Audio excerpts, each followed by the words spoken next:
works. This is his bass 6 board. Right. So he's got this little Boss, 3-port pedal board thing. BC3 or something like that. BCB30, right? Yeah. So he's got this off to the right, and it is a Boss GE7, which he's not using it as an EQ. He's using it as a boost. And you can see that he keeps everything flat. All of the pedals that he has, they've taped and put the settings on there, so we were actually able to get the correct settings off of Robert's board. So he uses a little piece of tape to hold that up to use it as a boost pedal. Then he's got the SD1, Boss SD1, and his settings are right about 11 o'clock, noon, and about 9 o'clock there on the drive. Then, actually here, in actuality, he has a BF3 here, but you'll see we ran out of flangers to use, so we're using a BF2. This is a 1981 silver screw, I think, made in Japan. So this is one of the first Boss flangers that came out. But he actually uses a BF3 in here, and we can tell from the pictures it's the one with the 2 dials in there. What do you call those? Yeah, the stacked pots. Yeah. So, but we do have the settings here, and resolution is straight up. Rate's about in between 11 and 12. Depth is about 10 o'clock, and manual is about 10 o'clock. And we've got that there. Okay, so that's his bass 6 board, and we know that because on his power strip, we followed the cables and power cords, and in his power strip it says 6, a V in Roman numerals, V1. So this is for the bass 6, solely for that, and we know that because he's got the same pedals on the other board there. So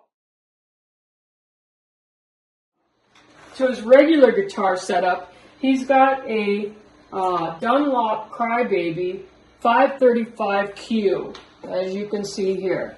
And that's confirmed a 535Q from the pictures that we took. Okay. That goes into the Boss BCB60 board, correct? Right. Okay.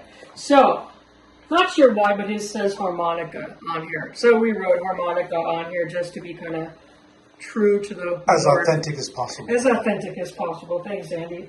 So he's got a Boss chromatic tuner, and then he's got another Boss GE7, which he uses as a boost. And again, the tape up there. And what I've noticed from the pictures is this is just a bit higher than the one on the other board. Then we've got a blues driver, a BD2, and here are his settings.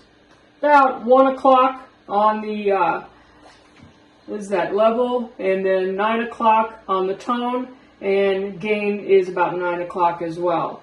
Then we go into another SD1, Boss SD1. Don't mind this is from our actual shows, but this is his settings on here. About 1 o'clock, noon, and about 11 o'clock on the drive. Okay. And he goes into a delay.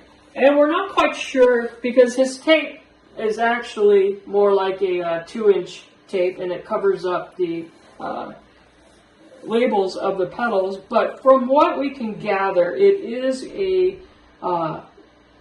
pedal. It's one of the DD7s or something, because it does have a port right here at the top.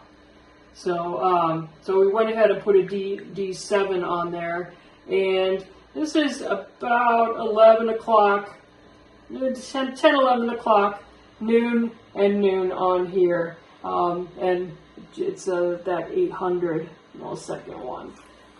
Okay, then this goes into a phaser. Now, on the pictures we took, the phaser doesn't have the green, so I think it's probably a PH3, are you thinking? We interrupt this video to show you that we were actually right about that. He is using a Boss PH3, the phase shifter. And on the pictures that we have of his pedal board, he has a piece of tape across here saying fall. And we looked at his settings, and he is using the fall setting on his stage settings. His resolution is 9 o'clock, his depth is 9 o'clock, and his rate is about 9 o'clock.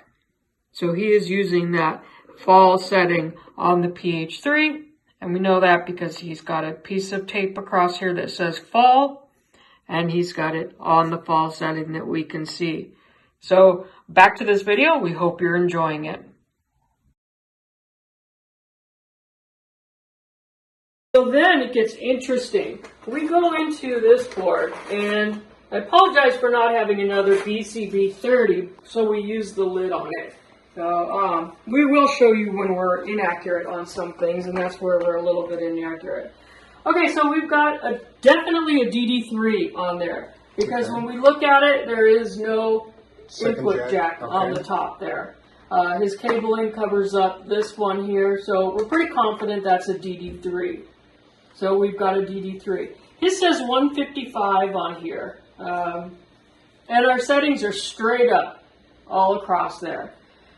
Okay. Then we've got a BF3. Okay. This is a Boss BF3. You see that Andy was talking about the double pot there. So our settings are noon, 9 o'clock, 3 o'clock, and then our inside pot is at noon, outside is at 9 o'clock. Okay, and we know that's a BF3 because we took the pictures. You can see that little pot sticking up. Okay, and then we have a BF2. It's got tube written on it, and we're not quite sure why. We're thinking that maybe he's using it to go through the Supra Blackmagic amp or something. I don't know why, but it says tube on there. And our settings are pretty much all the way down, and then about noon on here for this.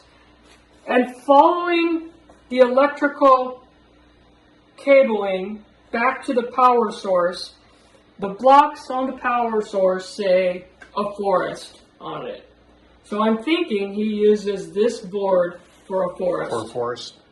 Because that song is pretty... yeah, it's pretty flanger heavy. Pretty flanger heavy, a little bit of delay. And it's interesting because he puts the delays before the flangers. Right.